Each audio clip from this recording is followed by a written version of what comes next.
அம்மாவும் நீரே எங்க அப்பாவும் நீரே, அம்மாவும் நீரே எங்க அப்பாவும் நீரே, பேர் சொல்லி அழைத்தீரே என்னை அள்ளி அணைத்தீரே, பேர் சொல்லி அழைத்தீரே என்னை அள்ளி அணைத்தீரே, இந்த உலகில் உம்மை தவிர எனக்கு எவரும் இல்லை. கண்மலை மீது கால்கள் நிறுத்தினீ, உன்னதங்களில் உட்கார செய்தி. கண்மலை மீது கால்கள் நிறுத்தினீ, உன்னதங்களில் உட்கார செய்தி. உளையான சேற்றில் உழன்ற என்னையும் தூக்கி நீர் கழுவி நீர் காத்து வருகின்றீர். உளையான சேற்றில் உழன்ற என்னையும் தூக்கி நீர் கழுவி நீர் காத்து வருகின்றீர். கண்மலை மீது கால்கள் நிறுத்தினீ, உன்னதங்களில் உட்கார செய்தி. இருந்தவரும் இருக்கிறவரும் வருகிறவருமாயிருக்கிற இயேசு கிறிஸ்துவின் இனிதான நாமத்தில் இந்த தேற்று நேர நிகழ்ச்சி மூலமாக உங்கள் யாவரையும் அன்போடு அழைக்கிறேன். கர்த்தர் உங்களை ஆசீர்வதிப்பாராக. எல்லாரும் நல்லா இருக்கிறீங்களா? கண்மலை மீது கட்டப்பட்ட வீடு என்று சொல்லக்கூடிய தலைப்பில் ஒரு சில வசனங்களை நம் வாசித்து தியானித்து நம்ம ஜெபித்து முடிக்கலாம் என்று கர்த்தருக்குள்ள நிச்சயித்திருக்கிறேன். கர்த்தர் நம்மோடு இடைபடுவாராக. அதற்கு ஆதாரமாக மத்தேயு 7வது அதிகாரம் 24 27 வசனம் வரை வாசிக்கும்போது, ஆகையால் நான் சொல்லிய இந்த வார்த்தைகளை கேட்டு இவைகளின்படி செய்கிறவன் எவனோ அவனை கண்மலையின் மேல் தன் வீட்டை கட்டின புத்தியுள்ள மனுஷனுக்கு ஒப்பிடுவேன். பெருமழை சொரிந்து பெருவெள்ளம் வந்து காற்று அடித்து அந்த வீட்டின் மேல் மோதியும் அது விழவில்லை, ஏனென்றால் அது கண்மலையின் மேல் அஸ்திபாரம் போடப்பட்டிருந்தது.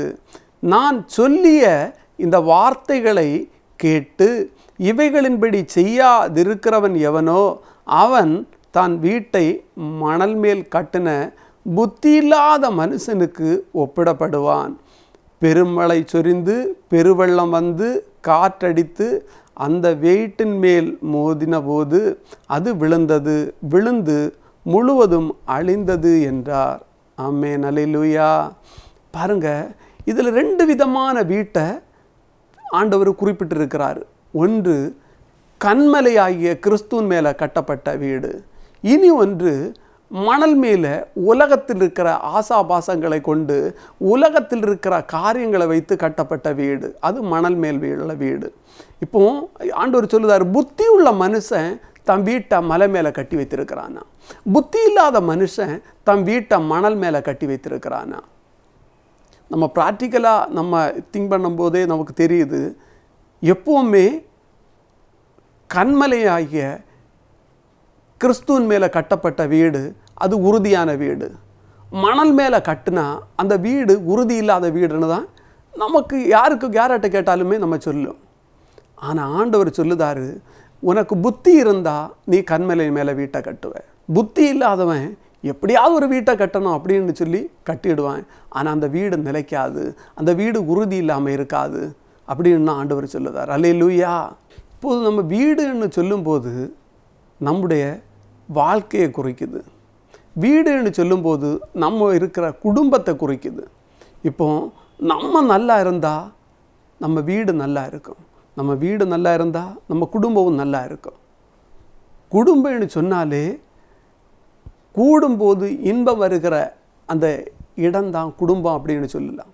இன்னும் நம்ம கூடும்போது இன்பம் வரல, துன்பம்தான் வருது. குடும்பங்களில் எப்போவுமே பிரச்சனைகளும் போராட்டங்களும் உபத்திரவங்களும் தான் அதிகரித்து கொண்டு இருக்கிறது. காரணம், அந்த வீட்டில் இயேசு இல்லை. கண்மலையாகிய கிறிஸ்து அந்த வீட்டில் இருந்தால் உங்கள் வீடுக்குள்ள சமாதானமும் சந்தோஷமும் ஆசீர்வாதமும் சுகமும் பலமும் நாளுக்கு நாள் அதிகரிச்சுட்டு இருக்கும்.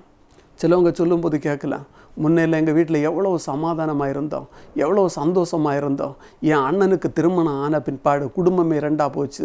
என் சகோதரர்களுக்கு திருமணம் ஆன பிற்பாடு எங்கள் குடும்பம் ரெண்டாக போச்சு. எங்கள் குடும்பத்தில் சமாதானம் இல்லைன்னு நான் என்ன சொல்லுவேன்னா, யார் கல்யாணம் பண்ணினாலும், யார் உங்கள் வீட்டில் மருமகள், எந்த மருமகள் வந்தாலும் உங்கள் வீட்டில் கிறிஸ்து தலைவனாக இருந்தால், கிறிஸ்து உங்கள் வீட்டில் அதிகாரியாக இருந்தால், கிறிஸ்து உங்களுடைய வீட்டில் வாசம் பண்ணுகிறவராக இருந்தால், நிச்சயமாக அந்த வீட்டுக்குள்ளே சமாதானம் சந்தோஷம் நதி போல புரண்டோடுன்னு வசனம் சொல்லுது. அல்லேலூயா. ஏன்னா வசனம் சொல்லுது, எந்த மனுஷனையும் அவர் பிரகாசிக்கிற ஒளி, எந்த மனுஷனையும் மாற்றுகிறவர், எந்த மனுஷனையும் மறுரூபமாக்குகிறவர், புதுசாக மாற்றுகிற தேவன். ஆகவே உங்கள் குடும்பத்தில் இருக்கிற அந்த பிரச்சனையை உண்டாக்குற மனுஷனையே நீங்கள் பார்த்துட்டு இருக்குவதை காட்டிலும் அந்த மனுஷனை இயேசு கிறிஸ்துவுடைய கரத்தில் ஒப்பு கொடுத்து ஜெபித்து பாருங்கள். ஆண்டவரே, நீங்கள் அந்த மனுஷனை சந்திங்க, இந்த மனுஷியை சந்திங்க, எங்கள் குடும்பத்தில் இருக்கிற இந்த ஒவ்வொரு நபர்களையும் கர்த்தர் சந்திங்கன்னு நீங்கள் சொல்லி ஜெபம் பண்ணும்போது நிச்சயமாக அவர் மாற்றுவார். அல்லேலூயா. ஒருவேளை இன்னும் அவள் கோபக்காரியாக இருந்தாலும், இன்னும் உங்களுடைய வாழ்க்கையில் இருக்கிற உங்கள் கணவன், உங்கள் பிள்ளைகள் கோபக்காரராக இருந்தாலும் அதை மாற்ற இயேசுவால் முடியும். பாருங்க, பவுல்னு சொல்லக்கூடிய ஒரு மனுஷன், அவர் என்ன பண்ணாராம், கிறிஸ்தவர்களை அழிக்கவும் ஒழிக்கவும் அவருடைய உபத்திரவப்படுத்தவும் அதிகாரம் பெற்றுக்கொண்டு அவர் தமஸ்குக்கு போகிறார். ஆனால் அந்த வழியில் ஆண்டவர் அவரை சந்தித்த போது அவர் என்ன பண்ணாராம், அவருடைய வாழ்க்கை டோட்டலாக மாறி போச்சு. அவருடைய கோபம் மாறிச்சு, அவருடைய கொலை செய்கிற குணம் மாறிச்சு, கிறிஸ்தவர்களை உபத்திரவப்படுத்துகிற எண்ணம் எல்லாமே மாறி அவர் புது சிருஷ்டியாக மாறினார். ஆகவே நாம் என்னென்னா, நம்ம வாழ்க்கையில் இருக்கிற, நம்ம குடும்பத்தில் இருக்கிற ஒவ்வொரு நபர்களையும் அவருடைய கரத்தில் ஒப்பு கொடுப்போம். அவர் சரியாகவே அவங்கள மாற்றி புது மனுஷனாய் புது மனுஷியாய் மாற்றுவார். அல்லேலூயா. பவராவி எனக்குள்ளே அந்த பய ஆவி அணுகுவதில்லை, பவராவி எனக்குள்ளே அந்த பய ஆவி அணுகுவதில்லை, அன்பினாவி எனக்குள்ளே நான் அகற்றி விட்டேன் கசப்புக்களை, அன்பினாவி எனக்குள்ளே நான் அகற்றி விட்டேன் கசப்புக்களை, வல்லமையின் ஆவியானவர் என்னுள் வந்து விட்ட காரணத்தினா பொல்லாத சாத்தான ஒரு சொல்லாலே விரட்டி விட்டேன், வல்லமையின் ஆவியானவர் என்னுள் வந்து விட்ட காரணத்தினா பொல்லாத சாத்தான ஒரு சொல்லாலே விரட்டி விட்டேன். ஆமே. ஒருவன் கிறிஸ்துவுக்குள்ளிருந்து அவன் புது சிருஷ்டியா இருக்கிறான். கர்த்தருடைய ஆவி எங்கேயோ அங்க விடுதலை உண்டு. உங்க வாழ்க்கையில, உங்க குடும்பத்துல, உங்க சரீரத்துல விடுதலை உண்டு. அல்லேலூயா. ஆமே. கன்மலையின் மேல கட்டப்பட்ட வீடு எப்பவுமே நல்லா ஸ்ட்ராங்காக இருக்குமா, அது ஒரு பலமுள்ள வீடாக இருக்குமா. அதுக்கு மேலே பெரிய மழை பல நாட்கள் நின்று பெய்தாலும், தண்ணீர் ஓட்டங்கள் அதில் மோதி அடித்தாலும், எந்த ஒரு ஓகி புயலை போல எவ்வளோ பெரிய புயல் காற்று அதில் மோதினாலும் அது கீழே விழாதான். ஏன்னா அது அடியில் ஸ்ட்ராங்காக பவுண்டேஷன் போட்டிருக்குது. ஆமென். அல்லேலூயா. அது ஆழமாக தோண்டி பவுண்டேஷன் போட்டிருக்கிறது. அதனாலவே அந்த வீடு அசையாது அப்படின்னு சொல்லி இந்த வசனம் சொல்லுது. அல்லேலூயா.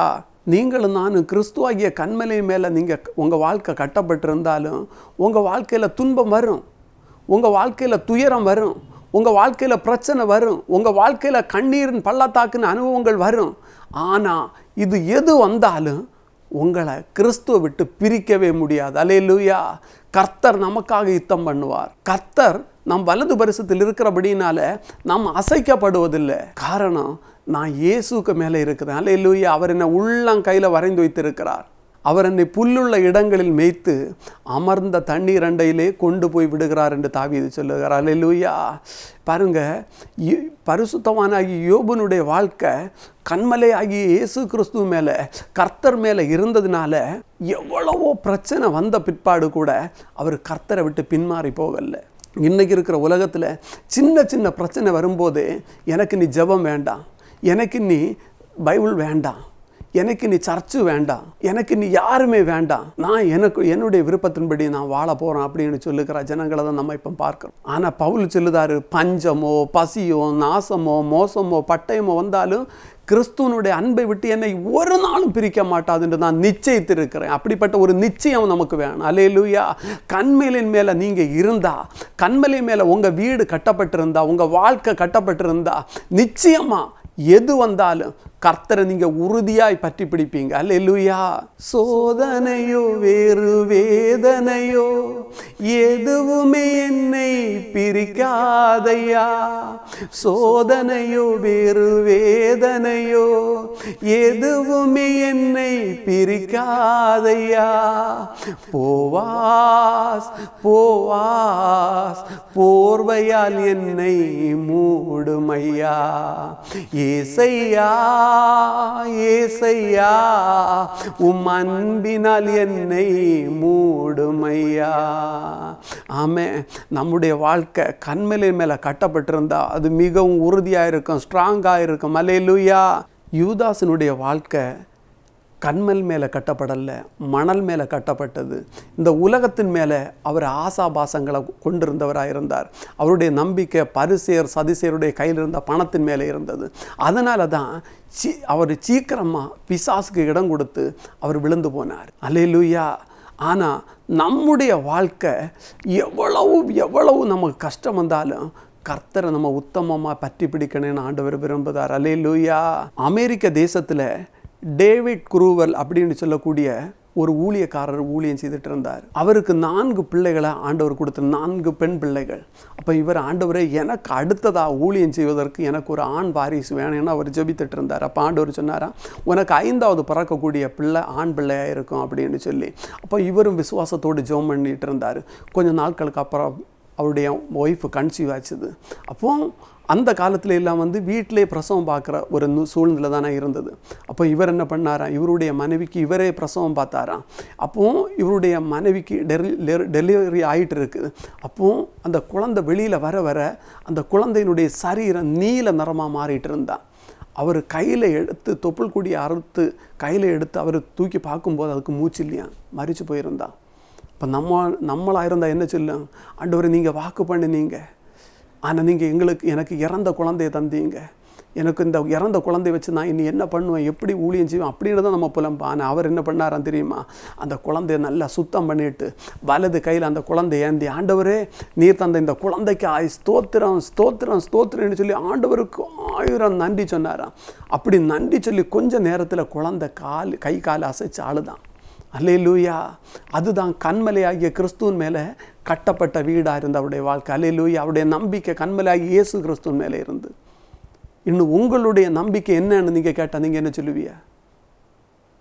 நான் என் கணவன் மேலே தான் நம்பிக்கை வச்சுருக்கிறேன், என் பிள்ளையின் மேலே தான் நான் நம்பிக்கை வச்சுருக்கிறேன், என் மனைவி மேலே தான் நம்பிக்கை வச்சுருக்கிறேன், என் சொத்தின் மேலே, என்னுடைய பேங்கில் இருக்கிற பணத்தின் மேலே தான் நம்பிக்கை வச்சுருக்கிறேன். இல்லை, அந்த நம்பிக்கையெல்லாம் ஒரு நாள் நம்மளை விட்டு அகன்று போயிடும், ஒன்றுமில்லாமல் போயிடும்.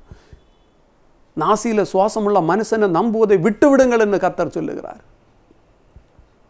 கர்த்தர் மேலே நம்பிக்கையாக இருங்க, நீங்கள் ஆசீர்வாதமாக இருப்பீங்க, நீங்கள் அசையாமல் இருப்பீங்க, மற்றவங்களுக்கு ஆசீர்வாதமாக இருப்பீங்க.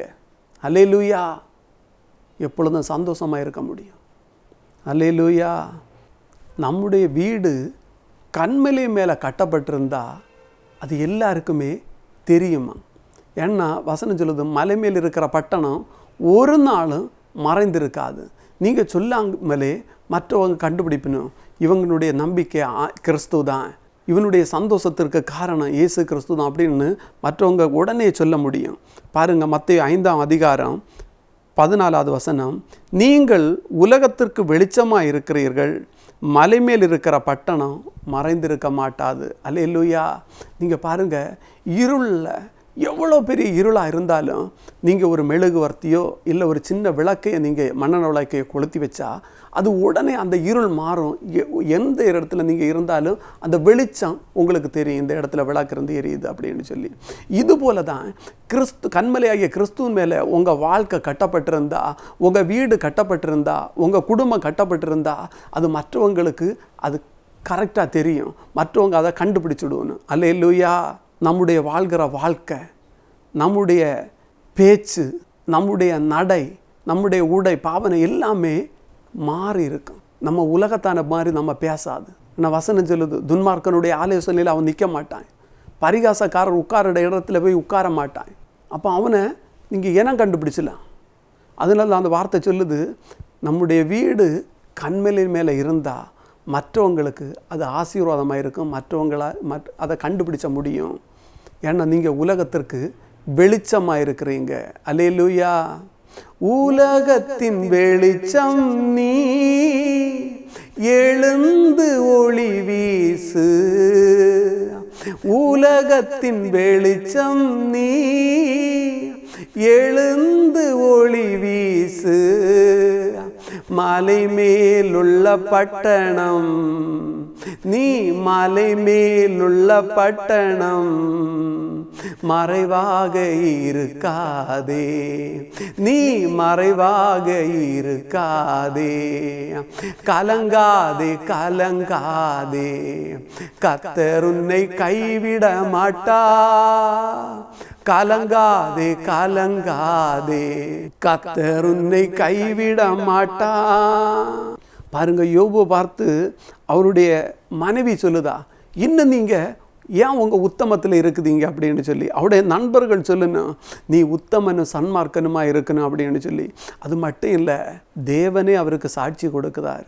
அப்போஸ்தலர் 11வது அதிகாரம் 26வது வசனம், அவர்கள் 1 வருஷ காலமாய் சபையோட கூடியிருந்து அநேக ஜனங்களுக்கு உபதேசம் பண்ணினார்கள். முதல் அந்தியோகியாவிலே சீசர்களுக்கு கிறிஸ்தவர்கள் என்று பெயர் வழங்கலாயிற்று. அல்லேலூயா. பாருங்க, அவங்க அந்த சபையோடு சேர்ந்திருந்ததுனால அவருடைய வாழ்க்கை மாறிச்சான். கிறிஸ்தவர்கள் என்று சொல்லும்போது கிறிஸ்து அவர்களுக்குள்ளே இருக்கிறாரு, அவர்களுக்குள்ள கிறிஸ்துவை பிரதிபலிக்கிற கூட்டமாக இருக்கிறார்கள். அது மாதிரி மார்க் 14வது அதிகாரம் 70வது வசனம், அவன் மறுபடியும் மறுதலித்தான். சற்று நேரத்துக்கு பின்பு அருகே நின்றவர்கள் பேதுருவை பார்த்து, மெய்யாகவே நீ அவர்களில் ஒருவன், நீ கலிலேயன், உன் பேச்சு அதற்கு ஒத்திருக்கிறது என்றார்கள். ஆமே. பாருங்க, இயேசு கிறிஸ்து யாருன்னு எனக்கு தெரியாதுன்னு பேதுரு மறுதலிக்கிறாரு. ஆனால் அவன் கூட இருந்தவ சொல்லுன்னு வேலைக்கார சொல்லுதா, நீ அவனுடைய கூட இருந்தவன் தான், உன் பேச்சு உனக்கு அதை காட்டி கொடுக்குது. அவருடைய பேச்சு, அவருடைய நடை, உடை, பாவனை எல்லாமே அவரை பேதுரு அடையாளம் காட்டுது. இவன் கிறிஸ்துவோட கூட இருந்தவர். அல்லேலூயா. இன்று என்னுடைய சாட்சி எப்படி? மற்றவங்களால் சொல்ல முடியுதா, இவன் உண்மையிலே கிறிஸ்தவன் தான், இவன் உண்மையிலே கிறிஸ்தவ தான், இவன் உண்மையிலே வயல்படி வாழுகிறா, இவன் மற்றவங்களுக்காக இரக்கம் பாராட்டுகிறா அப்படின்னு உங்களை மற்றவங்க கை நீட்டி சொல்ல முடியுமா? சாட்சியாய் நிறுத்துகிறே, சத்தியம் போதிக்கின்றே, பரிசுத்த ஆவியே, பக்தர்கள் துணையாளரே, கூட இருப்பவரே, குறைகள் தீர்ப்பவரே, பரிசுத்த ஆவியே, பக்தர்கள் துணையாளரே. ஆண்டவர் சொல்லுதாரு, நீங்கள் உலகம் எங்கிலும் எனக்கு சாட்சிகளாக இருப்பீர்கள்னு சொல்லி. மற்றவங்க உங்களை பார்க்கும்போது, உங்கள் சாட்சியுள்ள வாழ்க்கையை பார்க்கும்போது தேவனை மகிமைப்படுத்துவார்கள். அல்லேலூயா. 3வதாக, நம்முடைய வீடு கண்மேல் மேலே கட்டப்பட்டிருந்தால் அது சமாதானத்தின் வீடாக இருக்குமா? சங்கீதம் 4:8 சொல்லுது, சமாதானத்தோடே படுத்துக்கொண்டு நித்திரை செய்வேன், கர்த்தாவே நீர் ஒருவரே என்னை சுகமாய் தங்க பண்ணுகிறீர். பாருங்க, அந்த வீட்டுக்குள்ள சமாதான காரணராகிய இயேசு கிறிஸ்து இருக்கிறதுனால அந்த வீட்டில் சமாதானத்துக்கு பஞ்சமே இருக்காது. ஏன்னா வசனம் சொல்லுது, சமாதானத்தின் தேவன் தாமே சாத்தானை காலுங்களை நம்முடைய காலுங்களை மிதித்து போடுவார் அப்படின்னு. இன்னும் நீதிமொழிகள் 10வது அதிகாரம் 22வது வசனம் சொல்லுது, கர்த்தருடைய ஆசீர்வாதமே ஐஸ்வர்யத்தை தரும், அதோட வேதனையை கூட்ட மாட்டார். அப்போ கர்த்தர் தருகிற ஆசீர்வாதத்தில் வேதனை இருக்காது, கர்த்தர் இருப்பார். அல்லேலூயா. கர்த்தர் ஒரு வீட்டை தந்தா கர்த்தர் அந்த வீட்டில் இருப்பார். கர்த்தர் ஒரு காரை தந்தா அந்த காரில் கர்த்தருடைய கிருபை இருக்கும். அல்லேலூயா. கர்த்தர் ஒரு பிள்ளையை தந்தா அந்த பிள்ளையின் மேலே கர்த்தருடைய கிருபை இருக்கும். அல்லேலூயா. அதனால நமக்கு வேதனையோ பாடுகளோ உபத்திரவங்களோ வராது. அல்லேலூயா. ஆனால் மணல் மேலே கட்டப்பட்ட வீடு இயேசு இல்லாத வீடு. அந்த வீட்டில் சமாதானம் இருக்காது, அங்கே அழுகை இருக்கும், அங்கே கூச்சல் இருக்கும், அங்கே கண்ணீர் இருக்கும். ஆமே, அங்கே சண்டைக்கு பஞ்சமே இருக்காது. அல்லேலூயா. அந்த வீடு ஸ்ட்ராங்காக இருக்காதான். அல்லேலூயா. அடுத்ததாக சொல்லும்போது அது சாட்சியாக இருக்காதான். அந்த வீடு மற்றவங்களுக்கு ஒரு ஏளனத்தின் வீடாக இருக்கும். மற்றவங்க எள்ளி நகையாடக்கூடிய அளவுக்கு அந்த வீட்டில் நடக்கிற காரியங்கள் இருக்குமா. அல்லேலூயா. ஆகவே நீங்களே இன்னும் உங்களை சோதித்து பார்க்கணும். நான் கண்மலையாகி இயேசு கிறிஸ்துக்குள்ளே இருக்குதுன்னா, இல்லை பிசாசுக்குள்ளே இருக்கிறேன்னா? என் வீடு கண்மலையாகிய கிறிஸ்துவ மேலே கட்டப்பட்டு வருகுதா, இல்லை நான் என் வீடு மணலில் இருக்குதா அப்படின்னு சொல்லி நீங்களே உங்களை பரிசோதித்து பார்த்தா நலமாக இருக்கும். அல்லேலூயா. நம்முடைய வீடு கண்மலையின் மேலே கட்டப்படணுன்னா அந்த வீடு கொஞ்சம் கொஞ்சமாக தான் கட்டப்படும். மற்ற வீடுகளை போல சீக்கிரத்தில் அது கட்டி முடியாது. மலை மேலே ஒரு வீட்டை கட்டணுன்னா எல்லாமே கல்லை சுமந்து தான் கொண்டு மேலே போகணும், மண்ணை சுமந்து தான் கொண்டு மேலே போகணும், சிமெண்ட் ஜல்லி எல்லாமே சுமந்து கொஞ்சம் கொஞ்சமாக தான் கொண்டு போகணும். அப்போ கொஞ்சம் மெல்ல மெல்ல தான் வேலை நடக்கும். ஆனால் மண் மேலே கட்டப்பட்ட வீடு சீக்கிரத்தில் கட்டலாம். அல்லேலூயா. உங்கள் ஜெபத்துக்கு நீங்கள் ஜெபித்த உடனே பதில் வரலன்னா நீங்கள் கண்மலை மேலே உங்கள் வீடு கட்டப்பட்டு வருகிறதுன்னு அர்த்தம். பாருங்கள், லூக்கா 18வது அதிகாரம் 7வது வசனம். அந்தபடியே தேவன் தம்மை நோக்கி இரவும் பகலும் கூப்பிடுகிறவர்களாகிய தம்மால் தெரிந்து கொள்ளப்பட்டவர்களின் விஷயத்தில் நீடிய பொறுமை உள்ளவராய் இருந்து நியாயம் செய்யாமல் இருப்பாரோ? அப்போ ஆண்டவரால் தெரிஞ்சு கொள்ளப்பட்ட ஜனங்க அவங்க இரவும் பகலும் ஜெபிச்சணுமா? ஆனால் அவங்களுடைய ஜெபங்களுக்கு அவர் பொறுமை உள்ளவராக இருந்து அவர் சீக்கிரத்தில் நியாயம் செய்வார் அப்படின்னு சொல்லி வசனம் பார்க்குது. இன்றைக்கி எல்லோரும் என்ன சொல்லி தெரியுமா? நீ ஜெபிச்சா உடனே ஏன் ஜெபம் கேட்கலையா? இந்த ஜெபத்துக்காக, இந்த காரியங்களுக்காக நீ இத்தனை வருஷம் ஜெபிச்சதியே, இத்தனை மாதம் ஜெபிச்சதே, ஏன் உனக்கு பதில் வரலையே, உனக்கு கூட ஆண்டவர் இல்லையா அப்படின்னு கேட்பேன். ஆனால் ஆண்டவருடைய வசனம் சொல்லுது, அவர் என்ன பண்ணுவாராம்? தம்மால் தெரிந்து கொள்ளப்பட்டோடைய விஷயத்தில் அவர் நீடிய பொறுமை உள்ளவராக இருக்கிறாராம். என் பிள்ளைக்கு நான் கொஞ்சம் லேட்டாக கொடுத்தாலும் அதெல்லாம் லேட்டஸ்ட்டாக கொடுப்பேன், நான் பர்ஃபெக்டாக கொடுப்பேன், அது அவனுக்கு ஆசீர்வாதமாக இருக்கும் அப்படின்னு சொல்லி அவர் என்ன பண்ணுதாராம்? கொஞ்சம் பொறுமை உள்ளவராக இருந்து அவர் நல்லதை நமக்கு தாராராம். பொல்லாதவர்களாகிய நம்முடைய பிள்ளைகளுக்கு நம்ம நல்ல ஈவுகளை கொடுக்க நம்ம ஆசைப்படும் போது நம்மை காட்டிலும் நீதி உள்ள தேவனாகிய கர்த்தர் பெரியவைகளையும் ஆசீர்வாதங்களையும் கொடுக்குவது அதிக நிச்சயம் அல்லவா அப்படின்னு கேட்குதார். அல்லேலூயா. நம்ம பிள்ளைகளுக்கு அவங்க முட்டையை கேட்டால் நம்ம தேலை கொடுக்குமா? மீனை கேட்டால் பாம்பை எடுத்து கொடுக்குமா? நம்ம பிள்ளைகளுக்கு நல்லதை கொடுக்க அறிந்திருக்கும் போது நம்மை உண்டாக்குன பரமபிதா நமக்கு நம்ம வேண்டிக் கொள்வதற்கும் விரும்புவதற்கும் அதிகமாய் தருவது அதிக நிச்சயம் அல்லவா அப்படின்னு கேட்குறார். அல்லேலூயா. ஆகவே நம்ம ஜெபங்களுக்கு உடனுக்குடன் பதில் வரலன்னா நம்ம என்ன பண்ணணும்? நம்முடைய வாழ்க்கை கண்மலை மேலே தான் இருக்குது, நம்ம வீடு கண்மலை மேலே தான் கட்டப்பட்டு வருது அப்படின்னு சொல்லி நீங்கள் புரிஞ்சு கொள்ளணும். அல்லேலூயா. என்ன வசனம் சொல்லுது? ஜீவனுக்கு போகிற வாசல் இடுக்கவும் வழி நெருக்கமாக தான் இருக்குதான், ஆனால் கேட்டுக்கு போகிற வாசல் வழி விசாலமாக இருக்குது. இந்த இடுக்கமான வாசல் வழியை பிரவேசிக்கிறது ஒரு சிலர் தானே, ஆனால் கேட்டுக்கு உள்ள வாசல் விசாலமாக இருக்கும், அதில் அநேகர் பிரவேசித்து ஓடிட்டு இருக்கணுமா. ஆகவே நமக்கு அற்புதங்கள் அதிசயங்கள் தேவைதான். ஆனால் அது வருவதற்கு கொஞ்சம் தாமதித்தாலும் அவருடைய பலத்தை கரத்துக்குள்ளே நீங்கள் அடங்கி இருங்க. ஏற்ற காலத்தில் அவர் உங்களை உயர்த்துவார், ஏற்ற காலத்தில் உங்களுக்கு இந்த ஆசீர்வாதத்தை தருவார், ஏற்ற காலத்தில் உங்கள் பேரை பெருமைப்படுத்துவார். அல்லேலூயா. உங்களை வெட்கப்படுத்த விட மாட்டார். ஏன்னா அவருடைய வசனம் சொல்லுது, அவருடைய முகத்தை பார்த்த ஒருவரும் வெட்கப்பட்டு போனதில்லை, அவர்களுடைய முகங்கள் பிரகாசம் அடைந்தன. அல்லேலூயா. மோசேயினுடைய முகம் பிரகாசித்தது போல உங்களுடைய முகமும் அவர் பிரகாசிக்க செய்வார். அல்லேலூயா. நீதிமொழிகள் 20 அதிகாரம் 21வது வசனம் சொல்லுது, ஆரம்பத்திலே துரிதமாய் கிடைத்த சுதந்திரம் முடிவிலே ஆசீர்வாதம் பெறாது. ஆமே. ஆரம்பத்தில் அது துரிதமாக நமக்கு கிடைச்சா அது ஆசீர்வாதம், அதுக்குள்ள ஒரு அருமை பெருமை நமக்கு தெரியாது. பிரியமானவர்களே, என்ன வசனம் சொல்லுது? உங்களுடைய ஆரம்பம் அற்பமாக இருந்தாலும் முடிவு சம்பூர்ணமாக இருக்கு என்று சொல்லுது. அல்லேலூயா. நம்முடைய துவக்கம் அற்பமாக இருந்தாலும் முடிவு தான் பார்க்கணும், சம்பூர்ணமாக இருக்கும். அல்லேலூயா. ஒருவரும் கெட்டு போகக்கூடாதுன்னு தான் அவர் இன்னும் வருகையிலே தாமதிச்சதார். அல்லேலூயா. ஆகவே நம்முடைய ஜெபங்களுக்கு பதில் தாமதிச்சா நீங்கள் கவலைப்படாதீங்க. ஆண்டவர் உங்களுக்கு அவர் நீடிய பொறுமை உள்ளவராக இருந்து ஆசீர்வாதத்தை தருவார். அல்லேலூயா. வாழ்வுக்கு செல்லும் வாசல் இடுக்கமானது, வாழ்வுக்கு செல்லும் வாசல் இடுக்கமானது, பரலோகம் செல்லும் பாதை குறுகலானது. சிலுவை சுமந்து இயேசுவின் பின் சிரித்த முகமாய் சென்றிடுவோம்.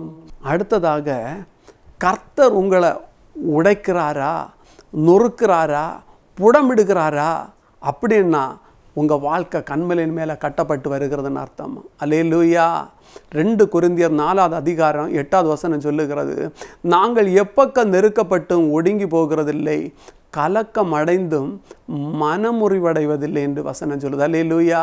இந்த வீடு கட்டுகிற கொத்தனார் பாருங்க, கல்லுகளை எல்லாமே அப்படி எடுத்து வச்சு கட்டுவதில்லை, அதை கரெக்டாக ஷேப்பாக்கி அது மூளைக்கு தனி கல் அவர் அடித்து உருவாக்குதாரு.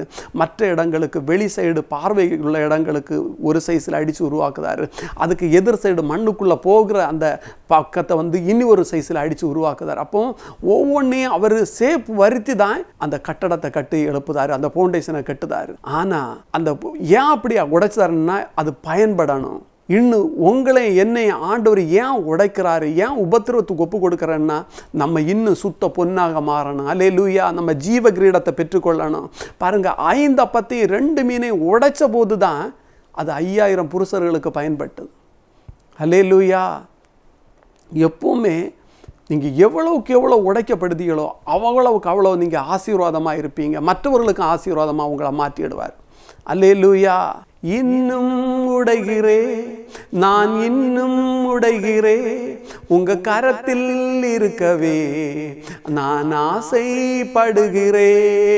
இன்னும் உடைகிறே, நான் இன்னும் உடைகிறே, உங்க கரத்தில் இருக்கவே நான் ஆசைப்படுகிறேன்.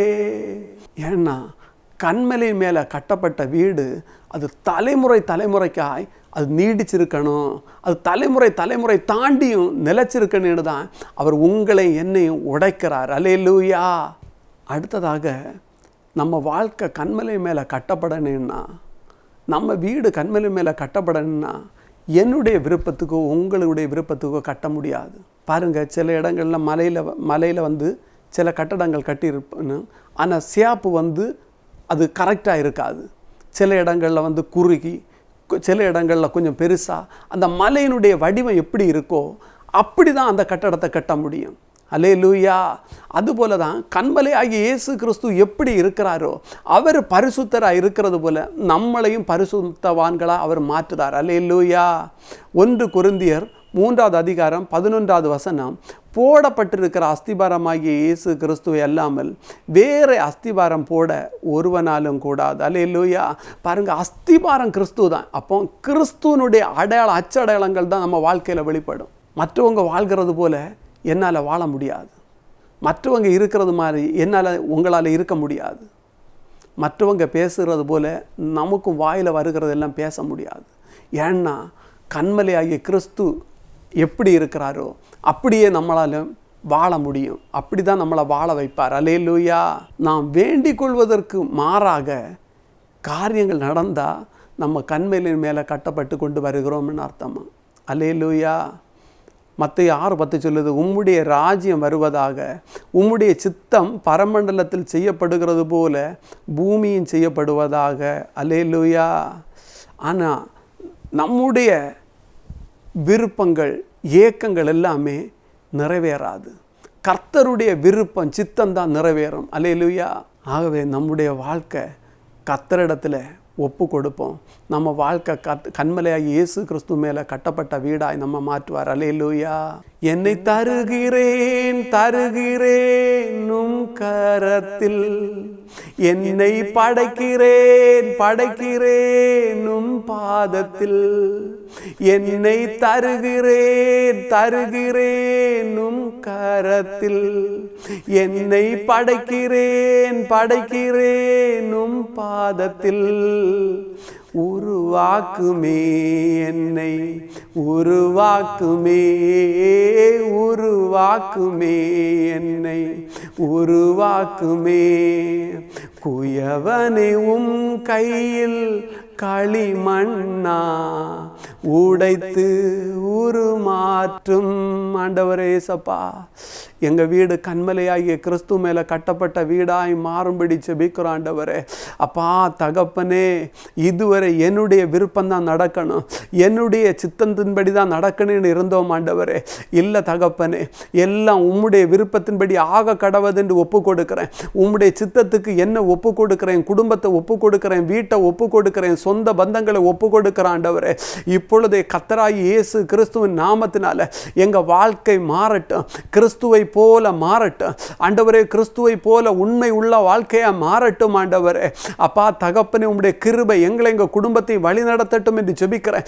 பாவத்திலும் சாபத்திலும் கட்டப்பட்ட வாழ்க்கை விடுதலை பெறும்படியாய் ஜெபிக்கிறேன் ஆண்டவரே. தகப்பனே, உம்முடைய கிருபை எங்க மேல எங்க குடும்பம் மேல வெளிப்படும்படியாய் ஜெபிக்கிறேன்.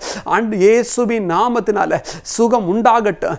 எந்தெந்த இடங்கள்ல சுகம் தேவைப்படுகிறதோ அந்தந்த இடங்கள்ல உம்முடைய சுகமளிக்கிற வல்லமை கடந்து போகட்டும். கண்கள்ல ஆண்டவரே தகப்பனே, தலை பகுதியில், முதுகு பகுதியில் சுகம் கடந்து போகட்டும். நெஞ்சு பகுதியில், வயிற்று பகுதியில், குடல்களில், அப்பா கல்லீரல்ல, கிட்னியில் கர்த்தருடைய வல்லமை கடந்து போகட்டும்.